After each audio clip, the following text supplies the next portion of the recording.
Görünməz adam qəzəblənir. Qonaq otağında təsvir etdiyimiz hadisələr baş verdiyi və Mr. Marvel darvazanın qabağında durub trubka çəkdiyi zaman Mr. Henry və Mr. Hall bufetdə dayanıb söhbət edirdilər. Onlar təəccüb və heyrət içərisində son günlərdə Aypingdə baş vermiş yeganə maraqlı hadisəni müzakirə edirdilər. Birdən qonaq otağının qapısına bərk bir zərbə dəydi. Oradan qulaqbatırıcı bir çığırtı eşidildi və yenidən sakitlik çökdü.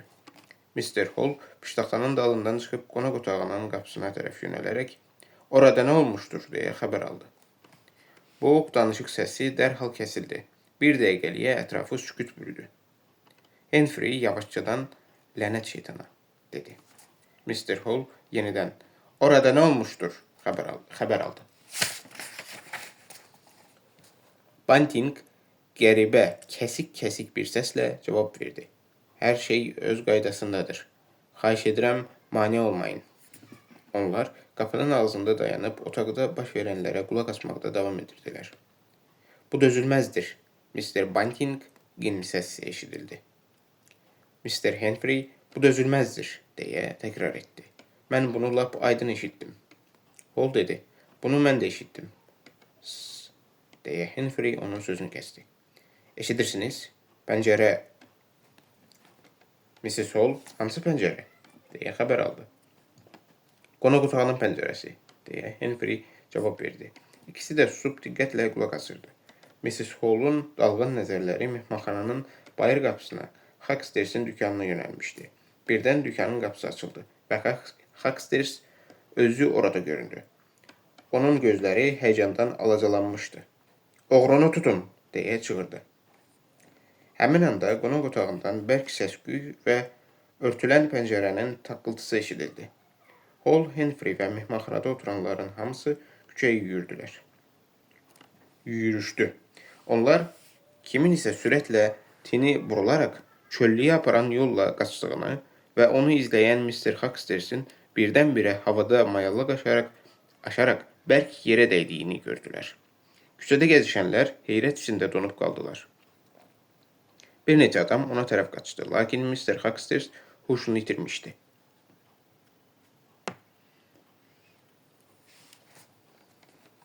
Hall və mehmanxana xidmətçilərindən ikisi nə isə çığırıb tinə qədər qaçdılar və uzaqlaşan adamın kilsə hasarı arxasında yox olduğunu gördülər.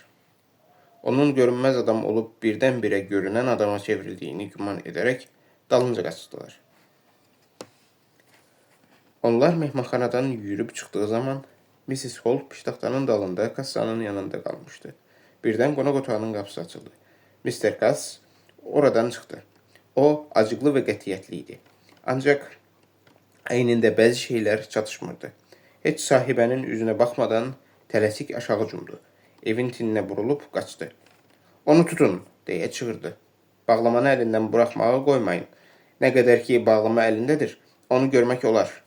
O, Marvel haqqında heç bir şey bilmirdi. Ağlına belə gətirmirdi ki, görünməz adama kömək edən var. Məhz bu adam mehmanxanada otağın qapısını açaraq görünməzi içəri buraxmış, indi isə kitabları və bağlamanı ondan alaraq kənddən çıxmışdır. "Tutun onu!" deyə Cass bağırdı. "O mənim şalvarımı və Bantingin bütün paltarlarını apardı."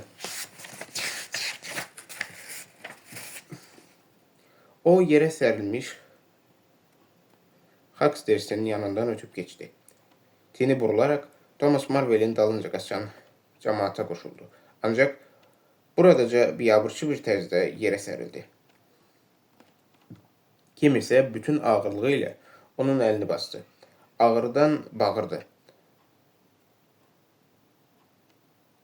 Ayağa qalxmaq istədi, lakin yenə də aldığı zərbədən yerə yıxıldı. Nəhayət, Mr. Cass bu zərbələrin görünməz adam tərəfindən endirildiyini başa düşdü. O, çarəsiz halda əlləri ilə başını tutub bir müddət yerindən tərpənmədi. Sonra güclə ayağa qalxıb səntirləyə geri qayıtdı.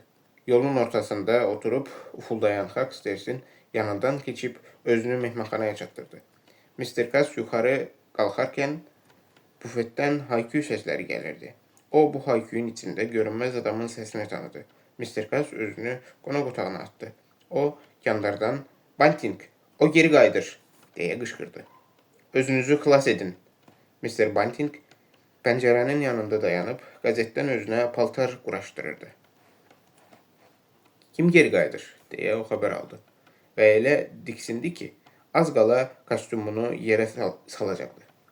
Görünməz adam, deyə Kaz cavab verdi və pəncərəyə tərəf yürüdü.